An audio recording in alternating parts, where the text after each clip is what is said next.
Welcome to the Lemons and Pineapples podcast. I'm your host, Emma O'Brien, personal development coach, heart math practitioner, dog photographer, and entrepreneur. In this podcast, I share tools, strategies, and amazing guest interviews to help you improve your mindset and your well-being with a sprinkle of fun and probably some mention of dogs along the way. So without further ado, let's squeeze the day. Hi folks, welcome to episode 66 of the podcast, How to Get What You Want Out of Life. This has been a topic that's come up repeatedly in conversations I have been having in my own coaching practice, conversations I've been having with other people. I'll invite you to have a look on my Instagram page. I did an Instagram live series with some other coaches who are working internationally, and this was a series really about trailblazing women. And one of the big things that came up is in order to succeed, you need to know what it is you want. I've also been doing some shamanic work, and that has involved quite a lot of introspection. So this question of what do I want has been coming up from all sorts of different angles. So I wanted to share this with you because I think this is a question we don't ask ourselves enough. If I was to ask you now to tell me exactly what you want out of your life, could you? My guess is that you'd be able to tell me an awful lot about what you don't want. And I think this is something we can end up almost obsessing about. As humans, we have this inbuilt negativity bias. It's a survival strategy from back in the day when we were constantly having to look out for threats. And it's something, unfortunately, we haven't really evolved out of. And in order to not be stuck in a negativity bias all the time, you have to work very hard to switch your perspective and to really focus on things that are working in life as opposed to things that aren't working in life, it is easier said than done. And when we focus on the question, what is happening in my life that I don't want, we tend to stay stuck there. And what happens if you think about the things that are happening in your life that you don't want right now, my guess is that you could be pulled into some rumination about that. It could be that some difficult and quite fiery emotions start to come up. You might feel angry about the things that are in your life that you don't want. You might feel very frustrated with the things in your life that you don't want. And often it's so tied in with this question of what I do want is that we know what we don't want. We know what we do want, but we can't get what we want. So then that frustration builds even more. And you end up staying very stuck in a space that focuses on the frustration. I'm frustrated because I don't have this thing that I want, or I'm frustrated because I don't have the relationship that I want. I'm frustrated because I'm stuck in a career that I don't enjoy. And we stay there. We stay in this space of negative energy, this negativity bias, and it holds us. It holds us exactly where we are. And it is very difficult to start to create something new that you might want instead when you're so stuck in these very negative emotions that are often accompanied by, what don't I want? What's not working? So I wanted to talk through a few ways that you can shift out of this space of focusing on what's not going well and what you don't want, and how you can actually make progress towards what it is you do want. And sometimes we have to make peace with what is in front of us in our lives right now. From my own personal experience and also the experience of the clients I've coached and the clients I work with, one of the really big challenges is accepting what is happening right now.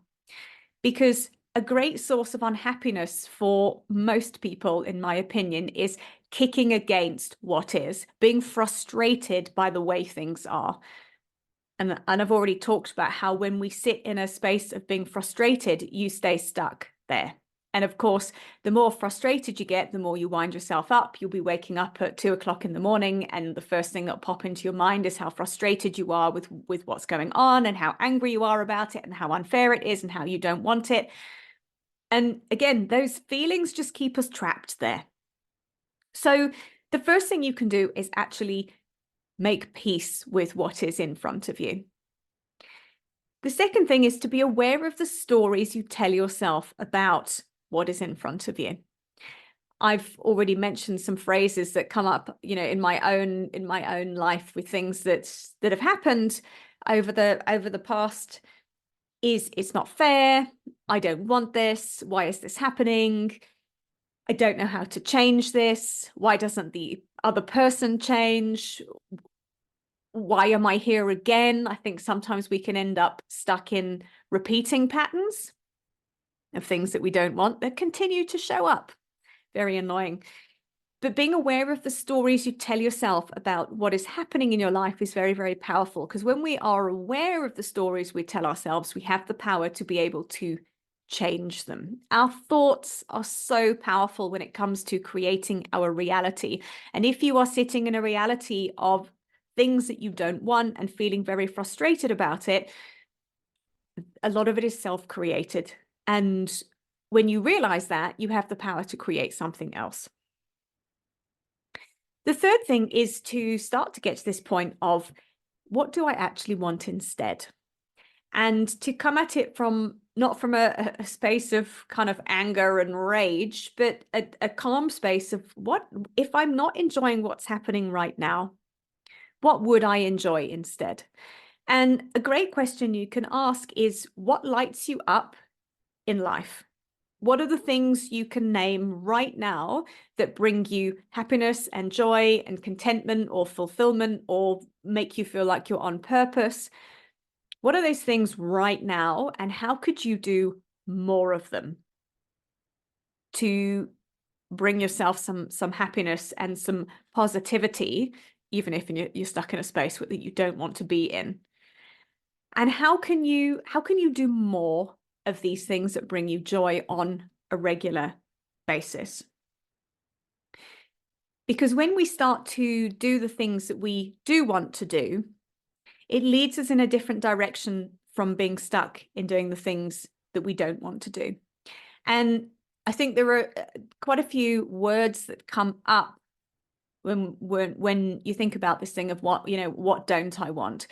And often what we don't want are the things we feel we have to do, the things we feel we should do, the things we feel obligated to do, the things we do for other people because we can't say no. Often those things are a big source of what we don't want. So how can you start to shift that? And the first thing comes from recognizing and being conscious of your languaging around what you're doing. What are you doing today that you feel that you have to do? Could you not do it? Could somebody else do it? Could you say no to it? Could you do something else instead? So let's take, for example, you are in a job that you don't enjoy. And the story you might be telling yourself around that is, God, I don't want to get up and go to work today. What a bore. I hate this. How long till do I stick this out till I retire? How long do I have to do this? And there will be an internal dialogue that accompanies being stuck in a job that you don't enjoy, don't want to do, have had enough of. Start to become aware of that dialogue, because the internal dialogue will ramp up the negative feelings you have associated with doing something you don't want to be doing and something you don't enjoy. And if you can start to dial back that inner dialogue, it can make doing the job you don't really enjoy doing, less hateful. Then you can start to create an alternative plan so you don't have to spend the rest of your life doing a job you don't enjoy.